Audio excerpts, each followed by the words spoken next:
Hi, I'm Janey Lee Grace, and I'm here at the Weston A Price Foundation conference, and absolutely delighted to be joined by Dr. Natasha Cambell-McBride. I've got your name right. Thank you so much for joining us.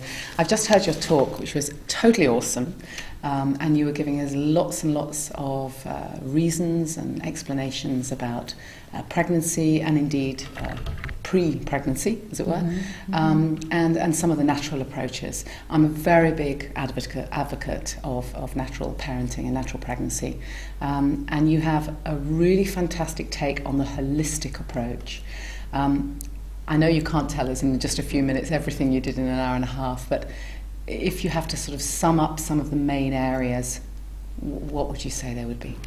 Well, preconception is very important for both parents, for the mother and the father, because we have a new science of epigenetics now, which states that genes are not our destiny at all, that it's the environment that actually decides what genes are expressed and what genes are going to stay dormant. And the environment is your diet and all the pollution that you're exposed to, any man-made chemicals you're exposed to, the stress, the weather, you know, all sorts of things that we're exposed to on a daily basis. So it is very important for the mother and father to keep that in mind and to eat nutrient-dense, good quality, clean diet prior to conception, and avoid man-made chemicals, man-made pollution prior to conception, to give their child the best chance. The best start. I thought it was great how you likened it. At one point you said pregnancy is a full-time job. Oh yes. You know, you're building a person. It's a building project, right? Exactly. So, but for those people who are already pregnant, it's never too late. What can we do? Let's talk about diet to start with. You know, what are the key things that you would suggest? Diet needs to be nutrient dense, because pregnancy puts huge nutritional demands on the woman's body. And if she already has nutritional deficiencies in her body, then her own tissues are going to be dismantled in order to build the baby's tissues. In order to build the baby's brain, her own brain starts going. Yeah. In order to build the baby's bones, her teeth On will that start note, getting can I stop cavities. you for a moment? Yes. I thought it was so fascinating when you said that, because there is this saying, isn't there? You lose a tooth with every baby. Yes. And not just one, exactly. for many women. Yes. And of course, you were saying in your talk, this is the time when you should not be going to the dentist. You do not want to be exposed to those poisons. And yet, in fact, many pregnant women are told, oh, this is the time, go to the dentist because it's free. Yes. Everything the dentist puts into your mouth is toxic, and it absorbs through the saliva and through the mucous membranes in the mouth, and they accumulate in your fetus. It sounds very cruel and unfair, but Mother Nature designed the human body in such a way that a human body, woman's body, uses the fetus as a dumping ground for toxins. So whatever toxic things the woman is exposed to on a daily basis, or whatever toxins that she might have accumulated in her body prior to pregnancy, are going to be stored in the fetus. Yeah. And in some women, that level of toxicity is enough to kill the baby, so the woman has a miscarriage. We have many women in our modern world who now go through 1, 2, 3 miscarriages before they're able to produce a vital baby, a living baby, because of all that toxicity they accumulate in their bodies. So how do they reduce those toxins? You need to have a clean lifestyle, avoid all man-made chemicals as much as you can yourself, and eat a natural diet. Human body was designed by human nature over billions of years. Human nature took a really long time to work everything out very nicely. And at the same time, human nature designed all the foods which are suitable for this creation. That was very interesting in your talk. You said that, you know, Mother Nature, as you said, has, over billions of years has come to these conclusions.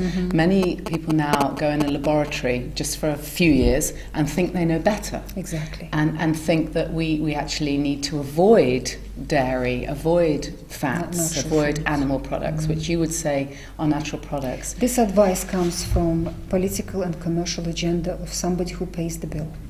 It's the money chain. Exactly, and there is a huge amount of nutritional misinformation to lead people away from the truth. Mother Nature knows better. Mother Nature eat only natural foods which Mother Nature has designed.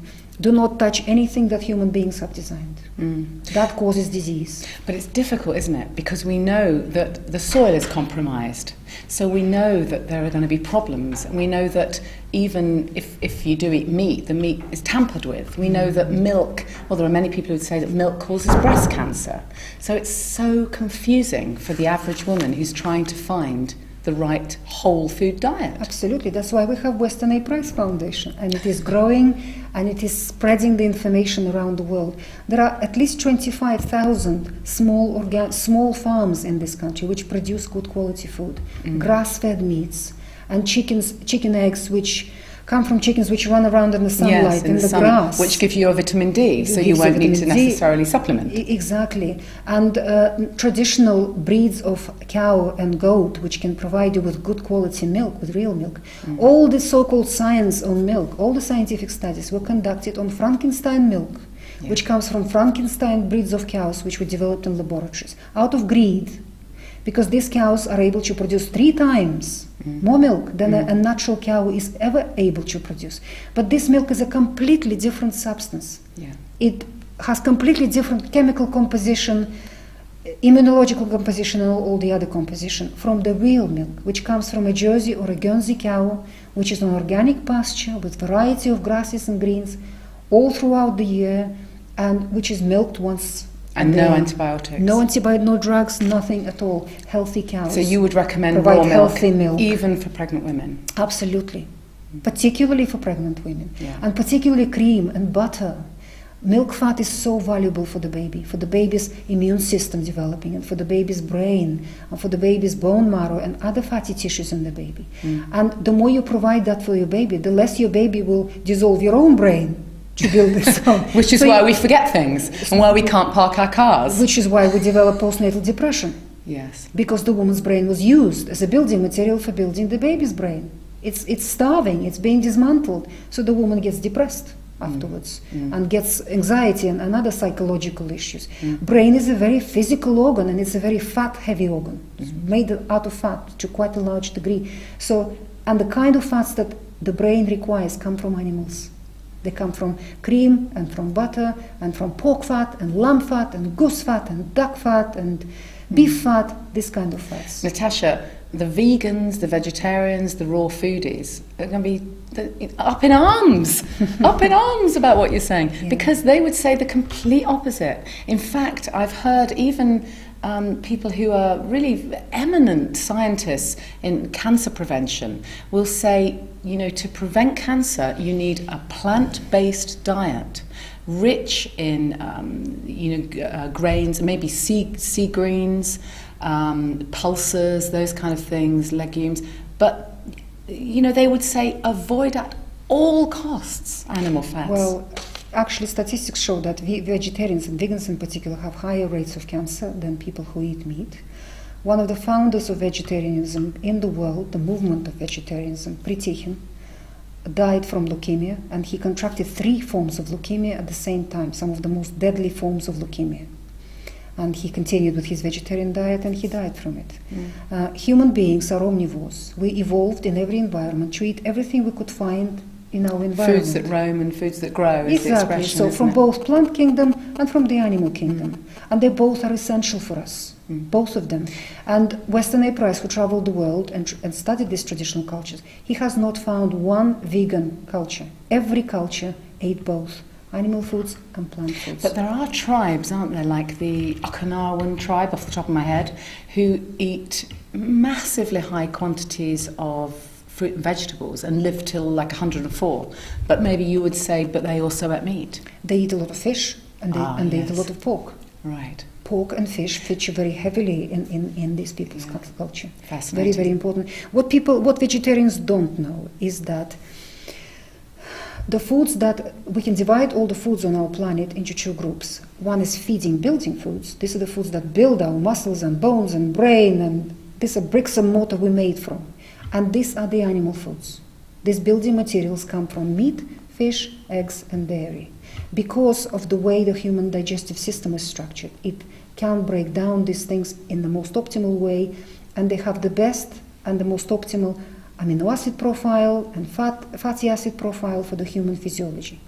The plant kingdom was given to us by Mother Nature as cleansers and detoxifiers. These things do not feed, they cleanse us, they detoxify us.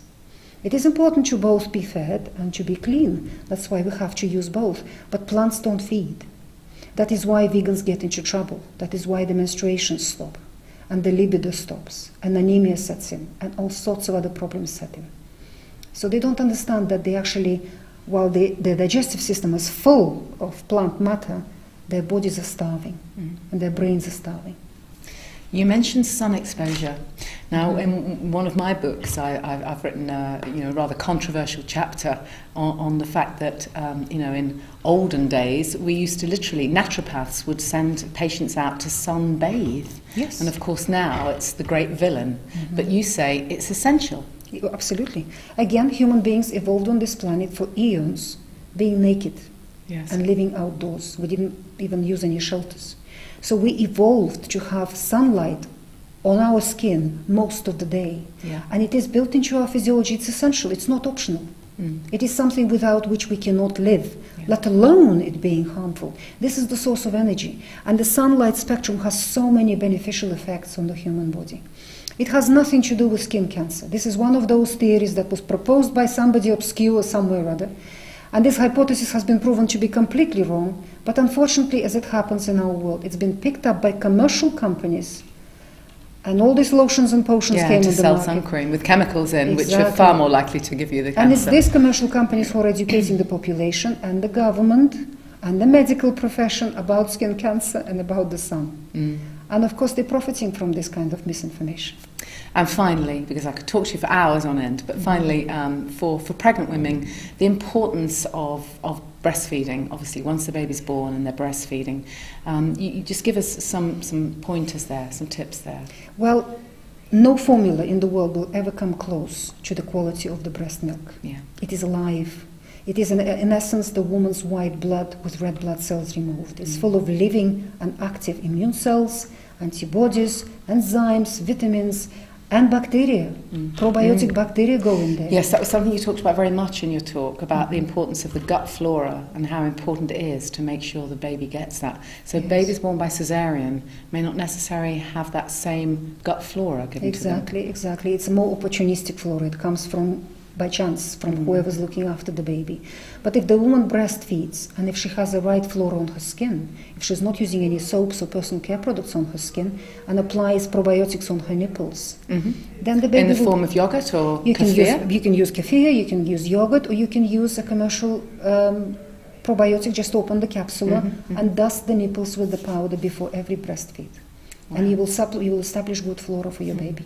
The other thing that I thought was fascinating about your talk, and I've got 4 children, it's too late for me now, but if I could go back, you said, while you're pregnant and you're at your antenatal meetings or whatever, find someone else nearby who would be willing to wet nurse. Yes. What a fantastic idea. And you also said something that I didn't know, that we know we have milk banks in the UK, which is great, but you said that the milk is pasteurized. Exactly. It's killed. Breast milk is alive. It's a living product. It's killed by pasteurization. All the proteins are denatured, the fats are denatured, enzymes destroyed, vitamins destroyed. But this is a dead stuff coming into your baby. It cannot possibly do any good. So find someone else and say, listen, if I'm ill, can you do that for me? Yes, and vice versa. If you establish a group of 4 or 5 expectant mums, all living in your area, which is exactly what it would have been like years ago, help each other. Community. Ladies, let's help each other, because it can happen to any of us. Yeah. The milk does dry up and things do happen. Yeah. Let's support each other. So where do we find more about your work? I know you've written a few books. Do you want to just tell us about any of them? I've got 2 books. One is called Gut and Psychology Syndrome, and another one is Put Your Heart in Your Mouth, what is heart disease and how to prevent it. You can get both books on the Amazon. They're both there. And your website? I have a website, gaps.me. Okay. gaps.me. Okay. As me myself. And what does GAP stand for? Gut and Psychology Syndrome and Gut and Physiology Syndrome. Okay. They abbreviate to the same. And you also have a clinic? I have a clinic in Cambridge, but it's terribly oversubscribed. You don't want any more people. Okay. So I've been training practitioners. Great. And I have now close to 200 of certified GAPS practitioners on my website. Who can help pregnant women? Who can help everybody. Everyone. Anybody. Great. So please go on the website, find a GAPS practitioner, and you will find one in your local area to work with. Dr. Natasha, it's been an absolute pleasure to meet you. Thank you so much. That's a pleasure. Thank you. Yeah.